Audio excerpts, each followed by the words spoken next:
Channel ചർച്ചയ്ക്കിടെ രാഹുൽ ഗാന്ധിക്കെതിരെ വധഭീഷണി മുഴക്കിയ BJP വക്താവ് പ്രിന്റു മഹാദേവിനായി തെരച്ചിൽ നടത്തുകയാണ് പോലീസ്. BJP സംസ്ഥാന സമിതി അംഗം സുരേന്ദ്രൻ അയനിക്കുന്നത്തിന്റെ വീട്ടിലും സഹോദരൻ ഗോപിയുടെ വീട്ടിലുമാണ് പോലീസ് പരിശോധന നടത്തുന്നത്.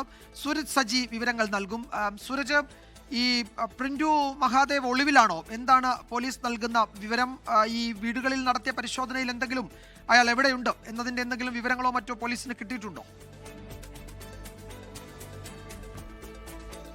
വിജയകുമാർ, കഴിഞ്ഞ ആഴ്ചയാണ് ഒരു സ്വകാര്യ ചാനലിൽ പ്രിന്റു മഹാദേവ് രാഹുൽ ഗാന്ധിക്കെതിരെ ഒരു പരാമർശം നടത്തുന്നത്. ഇതിന് പിന്നാലെ ഈ വിഷയം കോൺഗ്രസ് ഏറ്റെടുക്കുകയും KPCC അധ്യക്ഷൻ തന്നെ ആദ്യം തൃശൂരിലെത്തിയ വേളയിൽ അന്ന് രാത്രി തന്നെ ഇതിന്റെ ഗൗരവം മനസ്സിലാക്കിക്കൊണ്ട് ഒരു വാർത്താ സമ്മേളനം വിളിച്ച് ഇത് വിശദീകരിക്കുകയും ചെയ്തതാണ്. അതിലുള്ള പ്രതിഷേധം രേഖപ്പെടുത്തുകയും ചെയ്തതാണ്. ഇതിനുശേഷം കോൺഗ്രസ് നേതാക്കൾ ഔദ്യോഗികമായി തന്നെ പോലീസിന് പരാതി നൽകുന്നു. ഈ പരാതിയിന്മേൽ പോലീസ് കേസെടുക്കുകയും ചെയ്യുന്നു. അങ്ങനെ ഈ കേസെടുത്തതോടുകൂടിയാണ് പ്രിന്റു ഒളിവിൽ പോയത് എന്നുള്ളതാണ് നമുക്ക് ലഭിക്കുന്ന വിവരം. രാഹുൽ ഗാന്ധിയുടെ നെഞ്ചത്ത് വെടിയുണ്ട വീഴുമെന്നായിരുന്നു ഈ പ്രിന്റുവിന്റെ ഭാഗത്തുനിന്നുണ്ടായ വിവാദ പ്രസ്താവന. ഇതിലാണ് കോൺഗ്രസിന്റെ പ്രതിഷേധവും പിന്നീടുള്ള പരാതിയും ഒക്കെ ഉയർന്നത്. പോലീസ് എന്തായാലും ഇപ്പോൾ പ്രിന്റുവിനെതിരായ നടപടി കടുപ്പിക്കുകയാണ്. അറസ്റ്റ് ചെയ്യാനുള്ള ഒരു നീക്കത്തിലേക്ക് പോലീസ് കടന്നിരിക്കുന്നു. ഈ പ്രിന്റു ഇവരുടെ ഈ ടവർ ലൊക്കേഷൻ എത്തി എന്ന പശ്ചാത്തലത്തിലാണ് BJPയുടെ സംസ്ഥാന സമിതി അംഗം കൂടിയായ സുരേന്ദ്രൻ അയനിക്കുന്നത്തിന്റെ വീട്ടിലും അതോടൊപ്പം തന്നെ സഹോദരൻ ഗോപിയുടെ വീട്ടിലും ഇപ്പോൾ പോലീസ് പരിശോധന നടത്തിയത്. പക്ഷേ ഈ പ്രിന്റുവിനെ കുറിച്ച് കൂടുതൽ വിവരങ്ങളൊന്നും ലഭ്യമായിട്ടില്ല എന്നുള്ളതാണ് നമുക്ക് ലഭിക്കുന്ന വിവരം. എന്തായാലും പ്രിന്റുവിന് വേണ്ടി തൃശൂരിൽ വിവിധയിടങ്ങളിൽ ഇപ്പോൾ ഈ പോലീസിന്റെ പരിശോധന നടത്തുകയും ചെയ്യുന്നുണ്ട്. വിജയകുമാർ.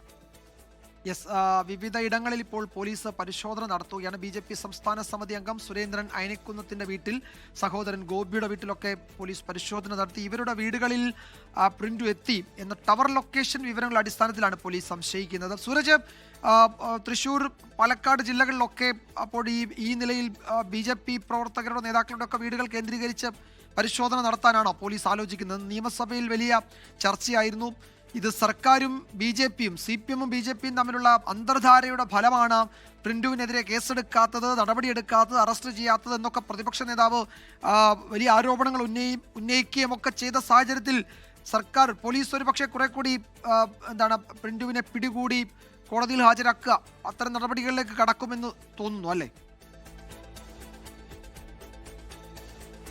വിജയകുമാർ, ഈ സഭയിൽ കൂടി ഈ വിഷയം ചർച്ചയായതോടുകൂടി പോലീസിന് മേൽ സമ്മർദ്ദമേറിയിരിക്കുകയാണ്. സാധാരണ ഒരു നാവുപിഴ എന്ന തരത്തിലൊക്കെയാണ് പോലീസ് ആദ്യം ഇത് ഗൗരവത്തിലെടുത്തില്ല. കാരണം KSUവിന്റെ ജില്ലാ പ്രസിഡന്റ് ഗോകുൽ ഗുരുവായൂരടക്കം കഴിഞ്ഞ ദിവസം തുടർച്ചയായി പരാതികൾ അയച്ചതാണ്. പക്ഷേ പോലീസ് ആ സമയത്തെല്ലാം തന്നെ ഈ വിവാദ പരാമർശത്തോട് മുഖം തിരിക്കുന്ന ഒരു സമീപനമാണ് എടുത്തത്. പക്ഷേ ഇന്ന് ഈ വിഷയം സഭയിലെത്തിയതോടുകൂടി ഒരു ദ്രുതഗതിയിലേക്കുള്ള ആക്ഷനിലേക്ക് പോലീസ് കടന്നുവെന്ന് വേണം പറയാൻ. അതുവരെ ഒരു പോലീസിന്റെ ഭാഗത്തുനിന്നുണ്ടായിരുന്ന മൃദു സമീപനം മാറുന്നു. പകരം BJP നേതാക്കളുടെ വീടുകളിൽ പോലും പോലീസ് എത്തി ഈ പരിശോധനകൾ നടത്തുകയാണ്. അത് പ്രിന്റുവിനോട് അടുപ്പമുള്ള ആളുകൾ എന്ന നിലക്ക് കൂടിയൊക്കെയാണ് ഇവരുടെ എല്ലാം വീടുകളിൽ ഇപ്പോൾ പരിശോധന നടത്തുന്നത്. അതോടൊപ്പം തന്നെ ചില വിവരങ്ങൾ, അത് ഈ ടവർ ലൊക്കേഷനുകളൊക്കെ കേന്ദ്രീകരിച്ചുകൊണ്ടുള്ള ചില വിവരങ്ങൾ കൂടി പോലീസിന് ലഭിച്ചു എന്നുള്ളതാണ് നമുക്ക് ലഭിക്കുന്നത്. ഇത് സംബന്ധിച്ചിപ്പോൾ BJPയുടെ ഒരു പ്രതികരണം കൂടി പുറത്തു വരുന്നുണ്ട് വിജയകുമാർ. അതായത് B. ഗോപാലകൃഷ്ണന്റെ പ്രതികരണമാണ് പുറത്തു വരുന്നത്. ചാനൽ ചർച്ചയിലെ നാക്കുപിഴവിന്റെ പേരിൽ BJP പ്രവർത്തകരെയും നേതാക്കളെയും കള്ളക്കേസിൽ കുടുക്കാനുള്ള ഒരു നീക്കമാണ്. നാക്കുപിഴവിന് കേസെടുക്കുകയാണെങ്കിൽ രാഹുൽ ഗാന്ധിക്കെതിരെയും കേസെടുക്കണം എന്നുള്ളതാണ് B. ഗോപാലകൃഷ്ണൻ ആവശ്യപ്പെടുന്നത്. അങ്ങനെ